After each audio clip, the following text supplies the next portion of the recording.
പൊട്ടൊക്കെ തൊട്ട് മുടിയൊക്കെ ചീകി സുന്ദരി കുട്ടിയായിട്ട് പോകുന്ന വേറെ എങ്ങോട്ടേക്കല്ല നമ്മൾ ഡിമാർട്ടിലേക്ക് ഈ മാസം സാധനങ്ങൾ മേടിക്കാൻ വേണ്ടി പോവുകയാണ് കേട്ടോ. അപ്പോൾ അതെ എൻ്റെ മക്കൾ ഡിമാർട്ടിൽ പോകുമെന്ന് അറിഞ്ഞുകൊണ്ട് തന്നെ ആദ്യമേ റെഡിയായി നിൽപ്പുണ്ട്. പിന്നെ ബിനേഷ് ചേട്ടനും കൂടെ റെഡിയായി ഞങ്ങൾ നേരെ ഇനിയിപ്പോൾ പോവുകയാണ്. പോകുന്ന വഴിക്ക് പൊടിക്കുഞ്ഞ് സ്കൂളിലെ വിശേഷങ്ങൾ പറയുന്നതാണ് കേട്ടോ എല്ലാവരും ചിരിക്കുന്നത്. രാത്രി 10 മണിയായി നമ്മൾ ഇറങ്ങിയപ്പോഴത്തേക്ക് നമ്മുടെ വീട്ടിൽ നിന്ന് 2 മിനിറ്റേ ഉള്ളൂ കേട്ടോ ഡിമാർട്ടിലേക്ക്. അതുകൊണ്ട് പിന്നെ ആ സമയത്ത് പോയാലും കുഴപ്പമില്ല. 11 മണി വരെ നമ്മുടെ ഡിമാർട്ട് ഉണ്ട് കേട്ടോ. സൺഡേ പോയി കഴിഞ്ഞ പ്രശ്നം വെച്ച് കഴിഞ്ഞാൽ നല്ല തിരക്കായിരിക്കും. പ്രത്യേകിച്ച് മാസം തുടങ്ങുമ്പോൾ തന്നെ ആകുമ്പോൾ ഭയങ്കര തിരക്കായിരിക്കും. അതുകൊണ്ടാണ് ഞങ്ങൾ ഈ ഒരു സമയം തിരഞ്ഞെടുത്തത്.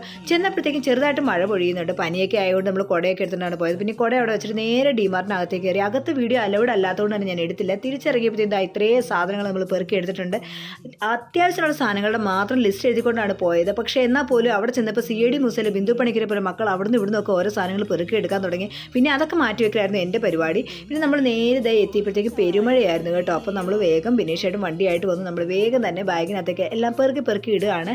ഇനിയിപ്പോൾ നമുക്ക് നേരെ വീട്ടിലേക്ക് എത്തിക്കഴിഞ്ഞിട്ടുണ്ടെങ്കിൽ മക്കളെ പെട്ടെന്ന് കിടത്തി ഓർക്കണം. കാരണം നാളെ സ്കൂളുള്ള ദിവസമാണ്. 11 മണിയായി കേട്ടോ അന്നേരത്തേക്ക് തന്നെ. ഇനിയിപ്പോൾ നമ്മൾ നേരെ വീട്ടിലേക്ക് പോകണം. വീട്ടിലെത്തി കഴിഞ്ഞപ്പോഴത്തേക്ക് ഞാൻ ഫ്രീസറിൽ വെക്കേണ്ട സാധനങ്ങൾ മാത്രം ആദ്യം പെറുക്കി വെക്കാമെന്ന് വെച്ചു. അതിനുശേഷം മക്കളെ ഉറക്കിയിട്ട് ഓരോന്നോരോന്ന് പെറുക്കി വെക്കാമെന്ന് വിചാരിച്ചുകൊണ്ടാണ് കേട്ടോ.